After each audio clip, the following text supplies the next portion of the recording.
जय श्री राम भाई और बहनों। आज हम बात कर रहे हैं तुला लगन राशि वालों के लिए, लिब्रा लगन राशि वालों के लिए कि नवंबर का महीना उनके लिए कैसा रहेगा। मेरा नाम निशांत सिंह है, मैं एक एस्ट्रोलॉजर और वास्तु कंसल्टेंट हूँ।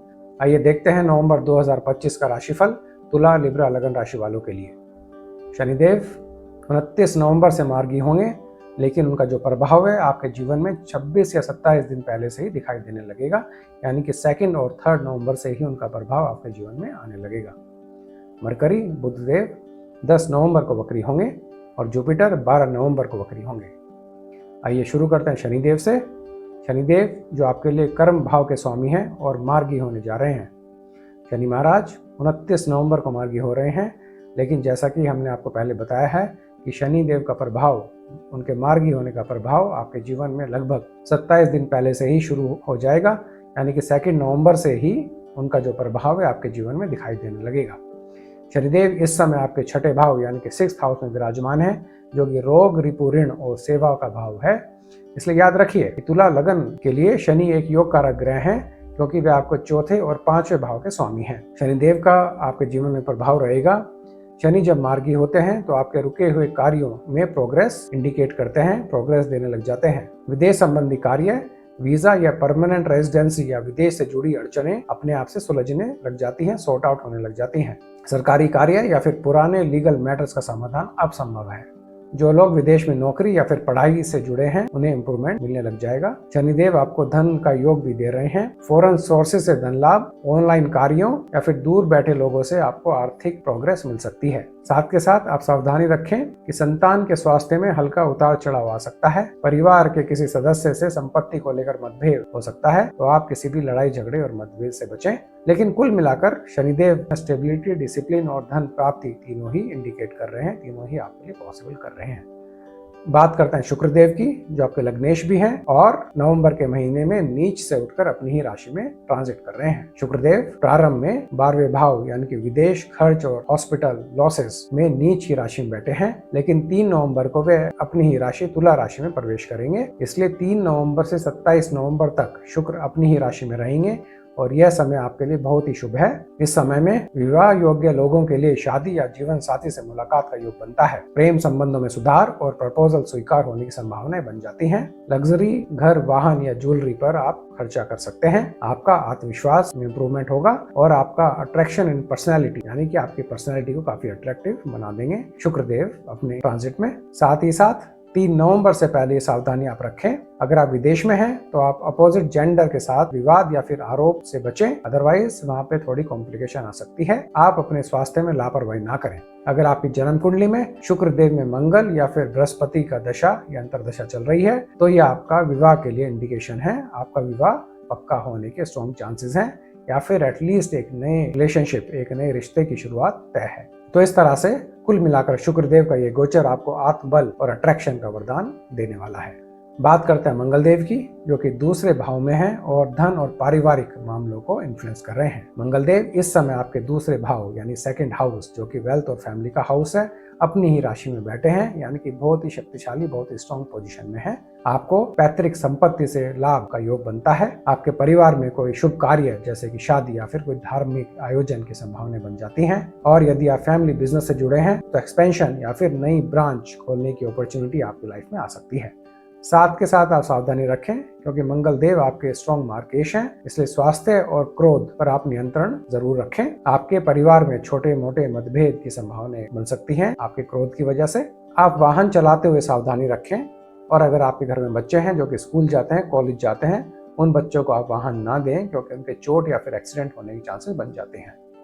मंगल देव का सरल उपाय आपके लिए है कि आप मंगलवार के दिन हनुमान चालीसा का पाठ करें और लाल वस्त्र को आप पहन सकते हैं। और अगर आपकी जन्म कुंडली मूंगे को सपोर्ट करती है तो आप मूंगा भी धारण कर सकते हैं।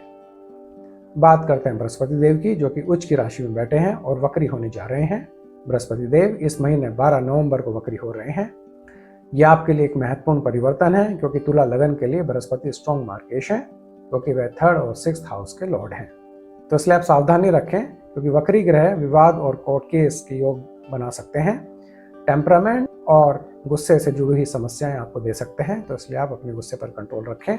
आपकी लाइफ में आलस्य, लेजीनेस या फिर शरीर में थकावट आप महसूस कर सकते हैं, तो इसलिए आप अपना काम समय पर पूरा करें, फ्यूचर के लिए टालें नहीं। वहीं पर बृहस्पति देव आपको कार्य क्षेत्र में नई रेस्पॉन्सिबिलिटी, प्रमोशन या गवर्नमेंट अपॉर्चुनिटीज प्रोवाइड कर सकते हैं। यदि आप नौकरी की तलाश कर रहे हैं, गवर्नमेंट सेक्टर से शुभ समाचार आपको मिल सकता है। और जो लोग अपना बिजनेस कर रहे हैं, अपना खुद का काम कर रहे हैं, उन्हें बृहस्पति देव व्यापार में एक्सपेंशन की अपॉर्चुनिटीज, एक्सपेंशन का मौका जरूर देंगे। बृहस्पति देव आपका धन लाभ का भी योग बना रहे हैं, क्योंकि उनकी दृष्टि आपके सेकंड हाउस पर है, यानी सेविंग और पैतृक बिजनेस से आपको लाभ के स्ट्रॉन्ग चांसेस बन सकते हैं। जो व्यक्ति विदेश में रह रहे हैं, उनको साइड इनकम से फायदा हो सकता है। बात करते हैं बुध देव की, मरकरी की, जो आपके ज्ञान, बुद्धि और व्यापार के कारक हैं। बुध देव इस महीने काफी एक्टिव, काफी सक्रिय रहने वाले हैं। 10 नवंबर को वक्री होंगे और फिर 24 नवंबर को लग्न में प्रवेश करेंगे। शुरुआत में बुध मंगल की राशि में है, इसलिए कुछ मानसिक अनस्टेबिलिटी या फिर गुस्से की दिक्कतें आपको आ सकती हैं। लेकिन 24 नवंबर को लग्न में आने के बाद आपकी इंटेलिजेंस और डिसीजन मेकिंग पावर काफी स्ट्रॉन्ग बन जाएगी। जो लोग व्यापार में हैं, यानी कि व्यापारी वर्ग को बड़ा कॉन्ट्रैक्ट या फिर कोई नया क्लाइंट मिल सकता है। अगर आपकी जन्म कुंडली में बुध का शनि या फिर बृहस्पति के साथ में संबंध बनता है, कंजंक्शन बनता है, योग बनता है, तो विदेश यात्रा और एजुकेशन या फिर जॉब के लिए एक अच्छी अपॉर्चुनिटी आपकी लाइफ में आ सकती है। और ज़्यादा कुछ नहीं तो आप अपनी फैमिली के साथ फॉरेन ट्रैवल के लिए भी जा सकते हैं, उसकी स्ट्रॉन्ग पॉसिबिलिटी आपकी लाइफ में आ सकती है। आप सावधानी रखें, बुध और मंगल का कॉम्बिनेशन आपको जल्दबाजी में इन्वेस्टमेंट करवा सकता है, तो आप कोई भी इन्वेस्टमेंट जल्दीबाजी में ना करें और आप किसी भी उधार के लेन देन से बचें। आपके लिए सिंपल सा उपाय है, आप ओम बुम बुधाय नमः का 108 बार प्रतिदिन जाप करें। ऐसा करने से आपके लिए बुध, शुक्र और शनि तीनों ही बैलेंस हो जाते हैं, तीनों ही प्रसन्न हो जाते हैं, उनके पॉजिटिव इन्फ्लुएंस आपकी लाइफ में बढ़ जाते हैं। बात करते हैं सूर्यदेव की, जो कि आपके लिए शक्ति और सम्मान को इन्फ्लुएंस कर रहे हैं। सूर्यदेव इस महीने धन भाव यानी कि सेकंड हाउस में ट्रांजिट करेंगे। इस वजह से आपको अपने परिवार में नेतृत्व की भूमिका निभानी पड़ सकती है, एक रेस्पॉन्सिबिलिटी की पोजीशन आपको मिल सकती है। पैतृक सम्मान और प्रतिष्ठा दोनों ही आपके लिए आपकी फैमिली में इंप्रूव हो जाएंगी। लेकिन साथ ही साथ आपको अपने फादर, अपने पिता के स्वास्थ्य की देखभाल करने की जरूरत पड़ेगी। अगर आपकी जन्म कुंडली में सूर्य की दशा या अंतर्दशा चल रही है, तो आपके सरकारी कामकाज बड़ी आसानी से बन जाएंगे और इन्फ्लुएंशियल लोगों से आपकी मुलाकात होगी, जो कि आपके लिए काफी प्रॉफिटेबल और काफी लाभदायक रहने वाली है। बात करते हैं राहु और केतु की। राहु इस समय 5वें भाव 5th हाउस में और केतु 11th हाउस में बैठे हैं।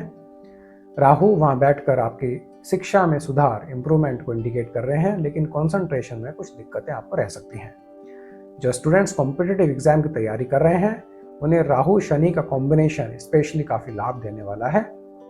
यदि आपकी जन्म कुंडली में राहु की दशा या फिर शनि की दशा चल रही है, तो आपको फॉरेन यूनिवर्सिटी में एडमिशन या फिर एजुकेशन के लिए फॉरेन ट्रैवल का योग आपके लिए बन सकता है।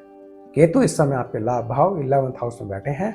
वहां बैठकर वो आपको पुराने कार्यों से अनएक्सपेक्टेड गेन्स दे सकते हैं, लॉटरी या फिर इन्वेस्टमेंट से लाभ दिलवा सकते हैं। और खासकर अगर आपकी जन्म कुंडली में बुध या शनि की अंतर्दशा चल रही है, तो ये सारी अपॉर्चुनिटीज आपके लिए ज्यादा बेटर साबित हो सकती हैं।